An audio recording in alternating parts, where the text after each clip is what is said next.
those of them who keep this city, this capital city, working, who are the silent achievers from our states, who carry the burden of this country. Let's gather them together and celebrate them. So I want to thank all of you for joining us this evening to come and celebrate the end of what we can term has been a very difficult year for us as a country. In my remarks, I'm going to talk about you, because all evening you have been talking about me.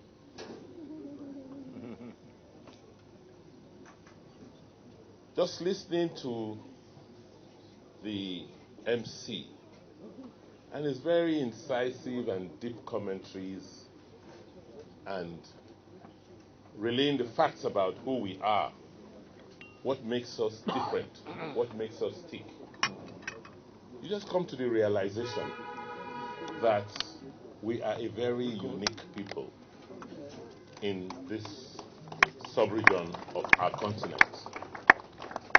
Because if you look at the history, 500-600 years ago, there are very few people who were able to conquer their territories. If you look at the northern part of the subcontinent, there were external influences that determined the political and social trajectories of those communities. We were the only ones in this part of the world that on our own terms evolved a social political system which kept us going for the better part of 500, 600 years. So that makes us very, very unique. Whatever has happened in history has happened, but it doesn't remove from who we are. I keep saying to our people, the factors that created the Benin Empire still exist today. The blood in the veins of those heroes past, who without the technologies of today accomplished what they accomplished 600 years ago, that same blood still flows in all our veins today.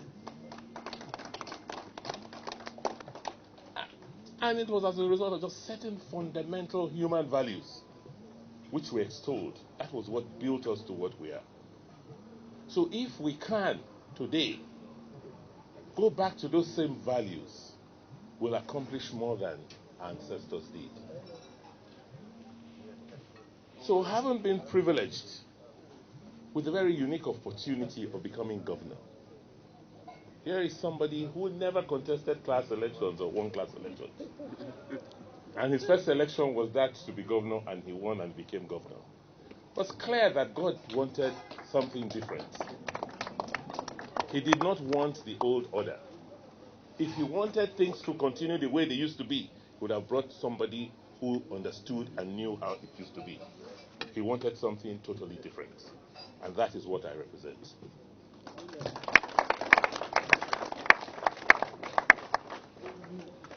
So tonight, what we are doing is to say, look, almost each and every one of you here, and many more who are not here, have accomplished on your own, without anybody pushing for you, because of who you essentially are, that Edo person. You went out there, diligently did your work, most of the time nobody to speak for you, and worked your way up the ladder as officers, assistant directors, directors, in all the agencies you are. I said, if nobody recognizes you, let me, your governor, say, I recognize and acknowledge you. And that our politics should be about you, protecting and supporting you. That is, as far as I'm concerned, what it should be. For us, whether it was the Empire days, Benin Empire, or today, the most important factor, the most important resource we have are our people. Edo people, the quality of our values, the quality of the knowledge we've always had is what built what we had, and is what is building each and every one of you today. So for me, politics is about people. It's about your people. And that is why I said this evening, let's start this process of getting to know each other, getting to fraternize, getting to support each other. Let us know who is doing what, who is where.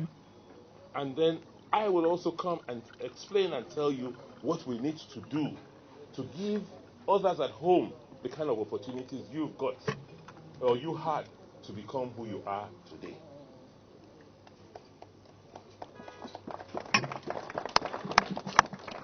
So over the last 3 years, the focus has been on our people. And I have said, if I'm not remembered for anything in history or in our politics, I want to be remembered for one thing. That governor who came and reenacted that core thing about us, which is education.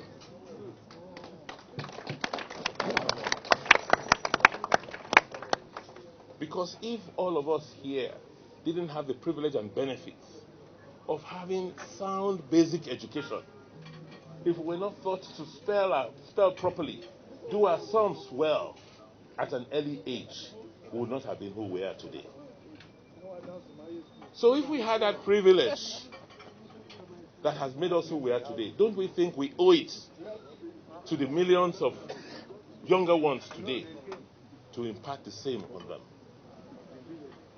Because whether we like it or not, Edo is so uniquely placed. I've been doing an analysis with some friends on some opportunities, and they've looked around the continent. If you place Edo, Benin City, and draw arrows 3 hours in every direction from Benin, you take that radius, you have 100 million people within 3 hours from Benin City. Very few cities in Africa have that advantage. So in terms of economic opportunities, let's take it for granted. Build your people first, and they will capture all the opportunities that are available for them.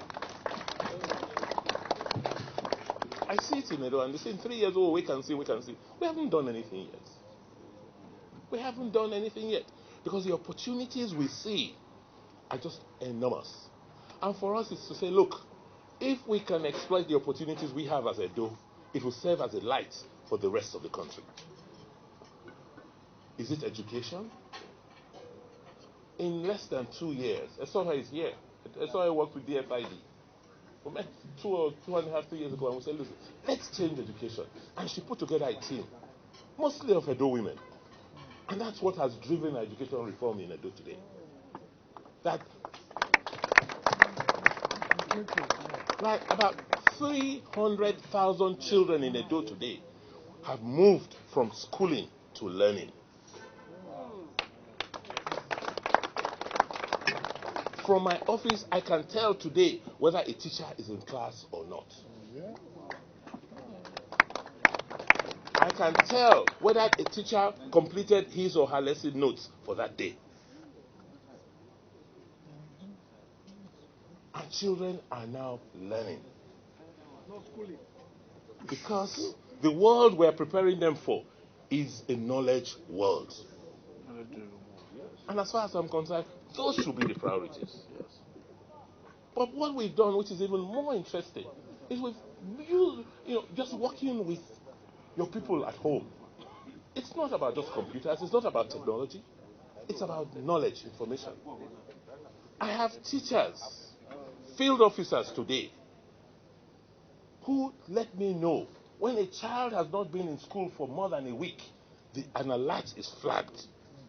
That's how we knew that a girl, I think Aisha too, that who from Katsina, who was schooling in Aduwawa Primary School, brilliant girl, disappeared from school, and we started looking for her. and found out that she had been married off to a man in Katsina at the age of 14. And we sent word, tracked, threatened the parents, and brought that child back to school. That's how we found a young boy, can't remember his name now, whose father got blind and was extricated from the family. And this young boy went with his father and was taken by a church group and was living somewhere in Ovia. And we noticed that this child wasn't coming to school. And his field officers went to look for this child and then realized that this was a child supporting an old blind father and couldn't come to school because that father was sick and they didn't have money. So we need to rebuild our society. We need to rebuild our state. And for me, these are the things that are critical and important. The economy is the easiest bit of it. Yesterday, the central bank governor came. We demarcated 120,000 hectares of land for oil palm, and they committed 200 billion. So, the economy is the least. It's people that make money. Money don't make people. So let's build our people first. Let's build our state, and everything else will fall in place. And you gathered here tonight are perhaps some of our greatest assets. Because when I look at the structure of Nigeria, when I look at the fiscal arrangement we have, 36 of our states share 28%, so we get less than 1% from the national purse. 52% is shared here, and all of you are here. So if we network enough at home, we will know what is going on, and we'll get our fair or unfair share of what is available. True or false? True. That is why I made it a point that we must gather together like this as Edo citizens in Abuja, get to know each other, get to support each other, understand what is going on. I've told my parliamentarians, I said, look, in whatever committee you serve, make sure that beyond your oversight, go and find out which Edo person is in that ministry. Find out what their challenges are. When their minister comes to defend budget or defend their programs, say, look, do you know that my brother is in your ministry? Yes. Yeah. He was due for promotion last year and they skipped him. Why? Is it because he doesn't have anybody? But you have to let us know also what is going on. That Edo network is very, very important. It is something we take for granted. It's something we are not using at all. It is the biggest weapon we have. Once we can build that network, you'll be amazed at what will happen to us individually and as a collective. So tonight, it's not a night for long speeches. It's a night to just celebrate the season, a night to thank God for what He has done for all of us. In Benin, we're celebrating Igwe. I have to go back and celebrate with the Omonoba tomorrow. I just call all of you to wish you a very Merry, Merry, Merry Christmas and pray that the coming years, particularly next year, will be a bountiful one for all of us.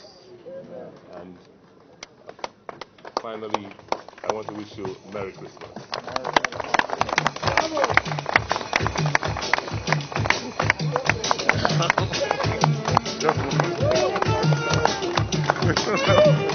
Yes,